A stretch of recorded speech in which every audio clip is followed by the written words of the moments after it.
Sa larangan ng sining, kilala si Fernando Amorsolo sa pagpinta ng mga tanawin ng Pilipinas. Mga bukirin, sikat ng araw, at sayapang pagbubuhay. Ngunit, sa kabila nito, mayroon din siya mga likha na nagpapakita ng kabaligtaran ng lahat.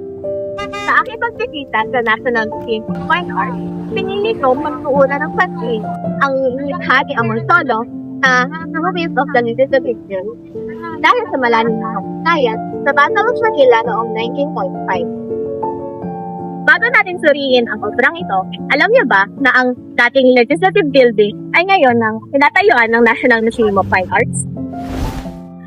Noong ika-3 ng Pebrero hanggang ika-3 ng Marso, taong 1945, naging sentro ang Maynila ng isa sa pinakamadugo at pinakamapanirang labanan noong ikalawang digmaang pandaigdig, ang Battle of Manila. Sa loob ng halos isang buwan, nagbanggaan ng mga puwersang Pilipino at Amerikano laban sa hukbong Hapones.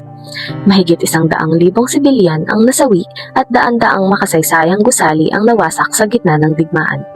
Isa sa mga gusaling matinding na apektuhan ay ang Legislative Building na ngayon ay tahanan ng National Museum of Fine Arts. Ang pagkawasak nito ay naitala ni Fernando Amorsolo sa obrang Ruins of the Legislative Building na nagsisilbing paalala ng mga bakas ng digmaan at ng pagkawala ng mahahalagang bahagi ng ating pamanang kultural. Sa unang tingin, pansin-pansin ang wasak na estruktura ng gusali na nagsisilbing simbolo ng malawakang pinsalang idinulot ng digmaan sa kabisera ng bansa.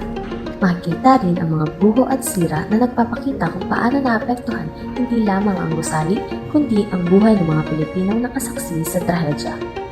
Bilang tahanan ng lehislatura noong panahong iyon, ang Legislative Building ay sumasagisag din sa pamahalaan at pambansang identidad ng Pilipinas. Ang pagkasira nito ay maituturing na simbolo ng pagwasak sa mga institusyong nagsisilbi sa bansa. Bagamat nakabatay ang obra sa isang tunay na pangyayari, hindi lamang ito simpleng dokumentasyon ng digmaan. Ang pagpapakita ng Ruins of the Legislative Building sa museo ay may layuning higit pa sa pagpapahalaga sa sining. Ito ay nagsisilbing paalala sa isa sa pinakamapinsalang yugto ng kasaysayan ng bansa, ang Battle of Manila noong 1945. Sa pamamagitan ng obrang ito, naaalala ng mga bisita ang lawak ng pinsalang idinulot ng digmaan, hindi lamang sa mga tao kundi pati sa mga institusyong sumasagisag sa bansa. Higit na naging makabuluhan ang obra dahil ang gusaling ipinapakita rito bilang guho ay siya ring gusaling kinaroroonan ng National Museum of Fine Arts sa kasalukuyan. Ipinapakita ng museo na ang sining ay hindi lamang para sa pagpapahalaga sa kagandahan.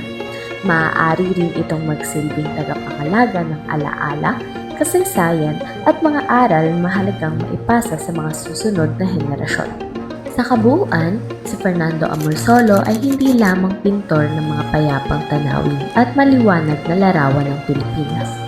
Sa obrang ito, nagsilbi rin siyang saksi sa isa sa pinakamadilim na yugto ng ating kasaysayan. Ang obrang ito ay nagsisilbing paalala ng mga pagkawala at sakripisyong dinanas ng mga Pilipino habang ipinapakita rin ang kakayahan ng sining na mapanatili ang alaala ng nakaraan. Sa pamamagitan ng obrang ito, naipakita ni Amorsolo ang bakas ng pagkawasak na iniwan ng digmaan sa isa sa pinakamahalagang gusali ng Pilipinas. Mula sa pagiging guho noong 1945 hanggang sa pagiging National Museum of Fine Arts ngayon, ang gusaling ito ay patunay na ang isang bansang dumaan sa pagkawasak ay maaari rin muling bumangon.